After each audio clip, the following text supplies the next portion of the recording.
छटेंगे सारे अंधेरे। अस्सलामु अलैकुम वरहमतुल्लाहि वबरकातुह। बिस्मिल्लाहिर्रहमानिर्रहीम। जैसा कि आप हजरात ने इससे पहले क्लिप में आपने गुस्ल के फ़राइज़ और गुस्ल किन चीज़ों से वाजिब होता है, फ़र्ज होता है और गुस्ल का तरीक़ा क्या है, ये आपने समाअत किया।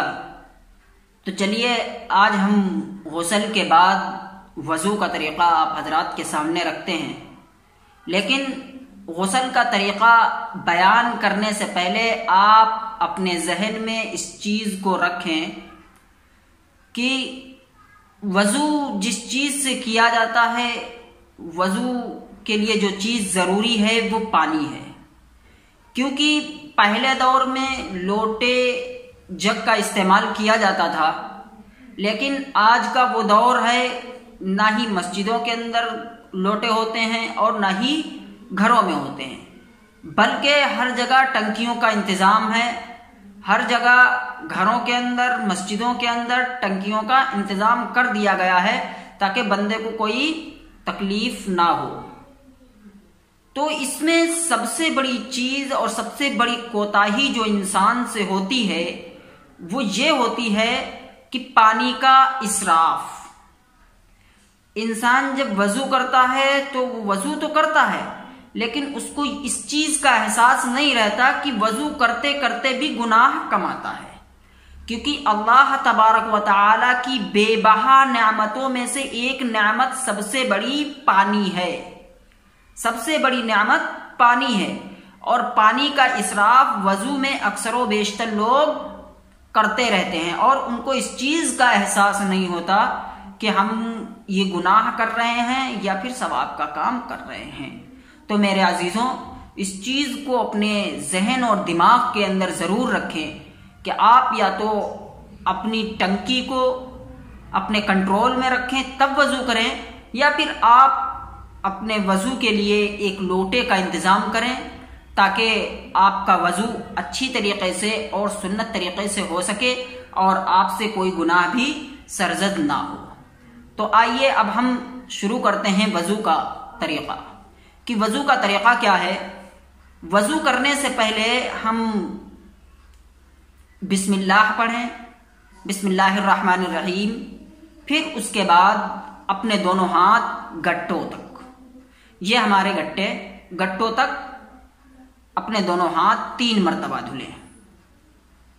पहले नंबर पे बिस्मिल्लाह करेंगे, फिर अपने दोनों हाथ गट्टों तक धुलेंगे 3 मरतबा।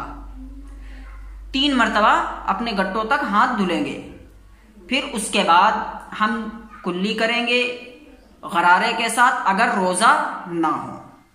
कुल्ली करेंगे गरारे के साथ अगर रोज़ा ना हो, और अगर मयस्सर हो तो मिसवाक भी करें। मिसवाक हुजूर पाक सल्लल्लाहु अलैहि वसल्लम की सुन्नत है और सुन्नत के बहुत से फ़ायदे हैं। हदीसों के अंदर मिसवाक के एक वाक़या जिक्र किया गया है। वो वाक़या जिक्र करने का मौका नहीं है, लेकिन इसके सुन्नत से बहुत बेबहा फ़ायदे हैं। अगर आपके पास मिसवाक नहीं है तो मिसवाक की जगह पे आप अपनी उंगली को यूं इस तरीके से अपने दोनों तरफ घुमा लें ताकि सुन्नत एक अदा हो जाए। पहले नंबर पे आप अपने दोनों हाथों तक को गट्टों तक धुलेंगे कायदे से खूब मल के, ताकि कोई भी जगह खुश्क ना रह जाए। ये जो हाथ के ये होते हैं इनके अंदर भी आप अपने खिलाल कर लें ताकि कहीं भी जगह खुश्क ना रह जाए। फिर दूसरे नंबर पर हम कुल्ली करेंगे गरारे के साथ अगर रोज़ा नहीं है। फिर तीसरे नंबर पर हम अपनी नाक की नरम हड्डी तक पानी डालेंगे। पहली मर्तबा में पानी डालेंगे, फिर दूसरी मर्तबा में अपनी उल्टे हाथ की छोटी उंगली से नाक को साफ करेंगे और नाक की तमाम रुतूबत को, तमाम गंदगी को साफ कर देंगे सामने वाले का ख्याल करते हुए। क्योंकि वज़ू खाने के ऊपर इस तरीके से वज़ू खाना बना होता है, इधर भी बंदा बैठा होता है और उधर भी बैठा होता है, तो अपने सामने वाले का ख्याल करते हुए अपनी रुतूबत को साफ करें, अपनी नाक को साफ करें। ये हाथ धोने के बाद अपने मुंह में पानी डालेंगे, कुल्ली करेंगे, फिर नाक को साफ करेंगे। फिर आता है नंबर अपने पूरे चेहरे को धुलना। चेहरे को कहां से कहां तक धुला जाएगा? बालों के उगने की जगह से, ये बालों के उगने की जगह से लेकर थोड़ी के नीचे तक, और एक कान की लौ से लेकर, ये इस तरीके से यहां से एक कान की लौ से लेकर दूसरे कान की लौ तक पूरा चेहरा यूं इस तरीके से धुला जाएगा। और अगर आपकी दाढ़ी बड़ी है तो उसमें यूं इस तरीके से खिलाल किया जाएगा, और जिनकी छोटी है वो यूं ही इस तरीके से कर लेते हैं, उनकी दाढ़ी तर हो जाती है। तो पूरे चेहरे को बालों के उगने की जगह से लेकर थोड़ी के नीचे तक धुला जाएगा, एक कान की लौ से लेकर दूसरे कान की लौ तक धुला जाएगा। ये आपके चेहरे तक हो गया। अब नंबर आता है अपने दोनों हाथ कोहनियों तक धुलना। कोहनियों तक, इस यहां तक के, ये इतना कोहनियों तक धुलना। पानी आप लें, यूं इस तरीके से करेंगे, इस तरीके से आप चुल्लू में पानी लेंगे, फिर इस तरीके से करेंगे। इस तरीके से इसलिए किया जाएगा क्योंकि हमारे हाथों के अंदर जो बाल होते हैं, हाथों के अंदर जो बाल होते हैं उनका झुकाव इस तरफ होता है, और इस तरफ झुकाव होने के बाद जब आप पानी चुल्लू में पानी लेंगे तो इस तरीके से करेंगे तो आपके बाल जो हैं वो इस तरीके से ऊपर की तरफ आ जाएंगे, तो उनका पानी जो है बालों की जड़ों तक पहुंच जाएंगे। और जब ये इस तरीके से टंकी के नीचे कोहनी लगा लेंगे, यूं इस तरीके से धुलते रहेंगे, तो वो इतना मजा नहीं आता जितना कि आप इस तरीके से आप करेंगे और पूरा पानी बालों की जड़ों तक पहुंच जाएगा। और जो इस तरीके से शावर के नीचे, टंकी के नीचे लगा लिया जाता है और इस तरीके से धुला जाता है, तो वो है सही, लेकिन इसमें पानी का इसराफ ज्यादा है, पानी ज्यादा खर्च किया जाता है। इसलिए इस तरीके से आपका सुन्नत है कि आप इस तरीके से करें, थोड़ा पानी भी खर्च होगा और आपका वजू भी कंप्लीट हो जाएगा। अब आती है बारी मसाह करने की।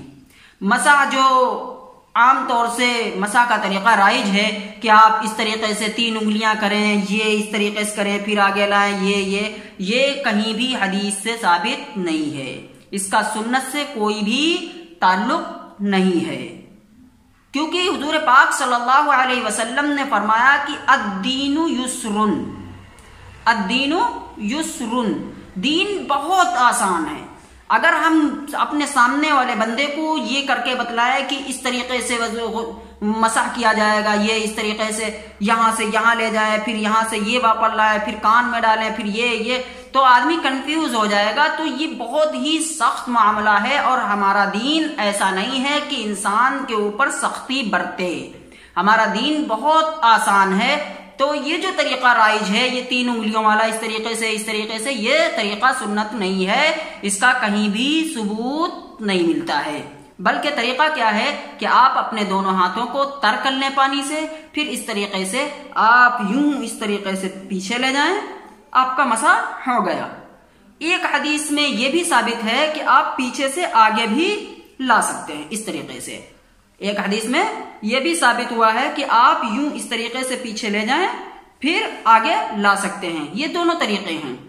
अब ये कानों का मसाह, कानों के बारे में फरमाया गया अल उज़ुनानी मिनर रास, अल उज़ुनानी मिनर रास, कि कान भी हमारे सर में से हैं, कान भी हमारे सर में से हैं। तो कानों का मसाह यूं इस तरीके से पूरी उंगली यूं डाली जाएगी, इस तरीके से पूरा ये मसाह कान का किया जाएगा, फिर ये अंगूठे जो है यूं इस तरीके से फैल लिए जाएंगे। अब रहा गर्दन का, तो गर्दन के सिलसिले में कोई भी चीज नहीं है, गर्दन के सिलसिले में कोई भी हदीस वारिद नहीं हुई है और अहनाफ के नजदीक भी इस चीज को जिक्र नहीं किया गया है, बल्कि ये कहा गया है कि अगर आप कर ले तो मुस्तहब है। गर्दन का मसाह अगर आप कर रहे हैं तो मुस्तहब है, लेकिन ये नहीं है कि आप अगर गर्दन का मसाह नहीं करेंगे तो आपका वजू नहीं होगा, ये नहीं है। बल्कि अगर आप कर रहे हैं तो बेहतर है, मुस्तहब है, अगर नहीं कर रहे हैं तो कोई बात नहीं है। तो ये आपका मसाह हो गया। समझ में आ गया मसाह किस तरीके से किया जाएगा? ये पूरा आप पीछे तक ले जाएंगे, फिर वापस अगर चाहें तो ले आए, वरना यूं आप पीछे तक ले गए हैं तो आपका मसाह हो गया। अब आती है बारी पैरों के धुलने की। पैर जो है, पैर टंकी के नीचे लेकर जाएं और अपनी उंगलियों से स्टार्ट करें। पूरा पैर अपने उल्टे हाथ से कायदे से साफ करें और उसको मल के धुलें। और इसी तरीके से दूसरा पैर इसी तरीके से धुला जाएगा। ये हमारा वजू कंप्लीट हो गया। तो आप इस चीज को अपने जहन में रखें, पानी का इसराफ ना करें, क्योंकि पानी अल्लाह की नेमतों में से बहुत बड़ी नेमत है। और ये हमारा वजू करने का पूरा तरीका हो गया। इसमें पानी का भी इसराफ ज्यादा नहीं होगा, पानी का खर्च भी ज्यादा नहीं होगा, हमारा वजू भी कंप्लीट हो जाएगा। बाज लोगों को देखा गया है कि बाल्टी भर भर के उनका पानी खर्च हो जाता है, लेकिन फिर भी उनका वजू दुरुस्त नहीं होता, तब भी शुबह में रहते हैं कि हमारा कोई हिस्सा खुश्क तो नहीं रह गया है। तो आपने वजू का पूरा तरीका जान लिया। अब जान लीजिए कि वजू के अंदर 4 फराइज हैं। वजू के अंदर 4 फराइज हैं। नंबर 1, पूरे चेहरे का धुलना, बालों के उगने की जगह से लेकर थोड़ी के नीचे तक, एक कान की लो से लेकर दूसरे कान की लो तक, ये पहला फर्ज है। दूसरा फर्ज, अपने दोनों हाथ कोहनियों समेत धुलना। ये नहीं कि कोहनियों तक नहीं कहा गया, बल्कि कोहनियों समेत धुलना, यानी कोहनी भी इसमें शामिल है कि आप कोहनियों समेत धुलें दोनों हाथों को। पहला है पूरे चेहरे का धुलना, दूसरा है अपने दोनों हाथ कोहनियों समेत धुलना, तीसरा है कि आप अपने सर का चौथाई हिस्सा का मसाह करें, और चौथा है कि आप अपने दोनों पैर टखनों समेत धुलें। यह आपका वजू का तरीका और वजू के फराइज आपके हो गए। इस बात को आप आगे तक पहुंचाएं, अपने दोस्तों तक पहुंचाएं, और अगर इसमें कोई आपको कोई चीज कंफ्यूजन हो तो आप इस चीज को कमेंट बॉक्स में आकर बतला सकते हैं कि हमें ये चीज समझ में नहीं आई। तो आप अपनी राय का इजहार हमारे कमेंट बॉक्स में दें। अगर वीडियो अच्छी लगी हो तो इसको लाइक करें, शेयर करें और अपने दोस्तों तक जरूर पहुंचाएं। अस्सलामु अलैकुम वरहमतुल्लाहि वबरकातुहू।